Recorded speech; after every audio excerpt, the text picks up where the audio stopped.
Bonjour à tous et bienvenue dans l'Explainer. Alors aujourd'hui, on s'attaque à un gros morceau, un vrai monument du bac. La fameuse épreuve de connaissance, le C1. Mais pas de panique, on est là pour ça. On va décortiquer ensemble une méthode qui est franchement quasi infaillible pour transformer cette épreuve en un véritable succès. Vous savez, je sais que cette épreuve peut paraître assez intimidante. Devoir restituer des connaissances comme ça, de manière super précise, sans filet, sans aucun document, ouais, ça met la pression. Mais la bonne nouvelle, c'est qu'avec la bonne stratégie, c'est une épreuve où vous pouvez vraiment briller. Alors, vous êtes prêts à transformer ce défi en un vrai succès? Allons-y. Ok, voilà notre feuille de route pour aujourd'hui. C'est simple, on va suivre 5 étapes clés. D'abord, on va voir l'objectif de l'épreuve. Ensuite, comment se préparer en un temps record. Puis, quelle structure adopter, c'est crucial. On enchaînera avec la méthode de rédaction qui fait toute la différence, la fameuse méthode AII, et enfin, on terminera avec les erreurs à ne surtout pas commettre. Allez, c'est parti! Bon, première chose, plongeons dans le vif du sujet. Avant même de penser à écrire, il faut absolument comprendre ce qu'on attend de vous. C'est quoi exactement cette épreuve de l'ECA? L'objectif, ce n'est pas du tout de réciter par cœur tout un chapitre. Non. L'idée, c'est de mobiliser des connaissances super pertinentes pour répondre à une question très ciblée. Pensez-y un peu comme une opération chirurgicale, vous voyez? Pas un grand déballage de tout ce que vous savez. Et le point le plus important, c'est qu'il n'y a aucun document à analyser. C'est un test pur et dur de vos savoirs. On attaque maintenant la deuxième étape, la préparation. Ce qui se passe dans les toutes premières minutes, juste après avoir découvert le sujet, eh bien c'est absolument fondamental. C'est un peu un travail invisible, mais croyez-moi, c'est là que tout se joue. Et voilà comment on va découper ce temps qui est si précieux. 2 minutes pour bien analyser la question et 5 minutes pour le brainstorming. Ça peut vous paraître super court, mais c'est largement suffisant si on est méthodique. En gros, 2 minutes pour être sûr de bien comprendre et 5 minutes pour rassembler toutes ces munitions. Pendant ces 2 petites minutes, votre mission, elle est simple. Vous devenez un détective.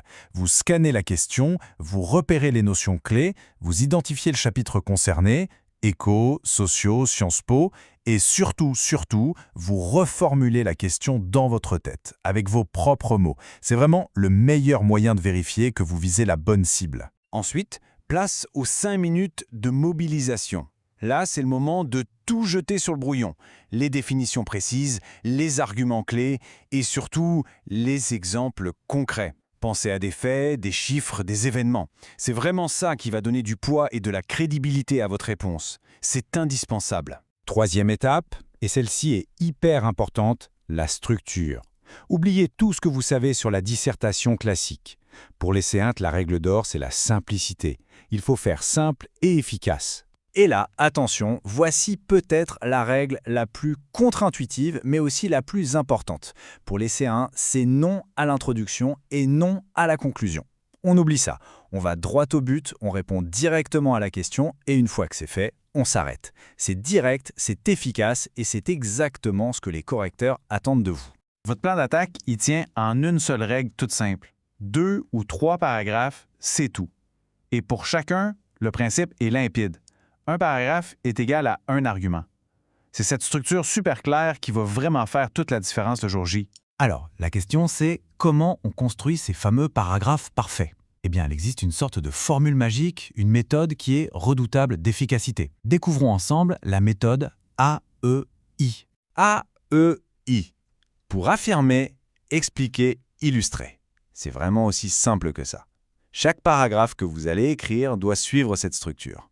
On commence par affirmer son idée principale, ensuite on l'explique en détail avec les définitions et les mécanismes, et enfin on l'illustre avec un exemple bien percutant. Allez, prenons un exemple concret pour que ce soit bien clair.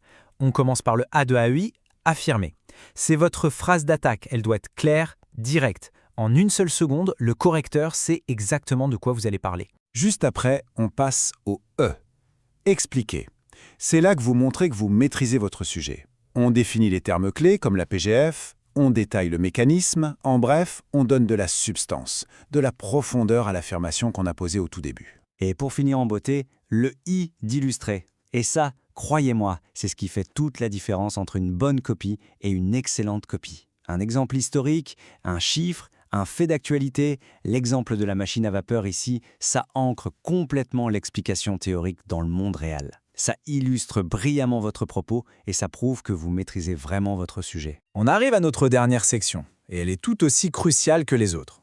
Maintenant que vous savez ce qu'il faut faire, voyons très rapidement ce qu'il faut absolument éviter de faire. Pour finir, voilà le top 3 des erreurs fatales à ne jamais commettre. Premièrement, le hors-sujet et l'opinion personnelle. Restez neutre, restez concentré sur la question, rien que la question. Deuxièmement, l'effet liste de courses. Ne listez jamais des faits les uns après les autres sans les expliquer. Et troisièmement, le vocabulaire. Soyez précis. Une confusion entre croissance et développement, par exemple, ça peut vous coûter très très cher. Bien sûr, avoir les connaissances, c'est indispensable. Mais honnêtement, sans une méthode pour les organiser, elles ne valent pas grand-chose le jour de l'épreuve. C'est vraiment cette maîtrise de la structure, de la stratégie AEI qui va transformer votre savoir en une excellente note. La question, au final, ce n'est pas seulement « que savez-vous ?», mais plutôt « comment allez-vous le montrer ?» Eh bien, la méthode, c'est votre meilleure réponse.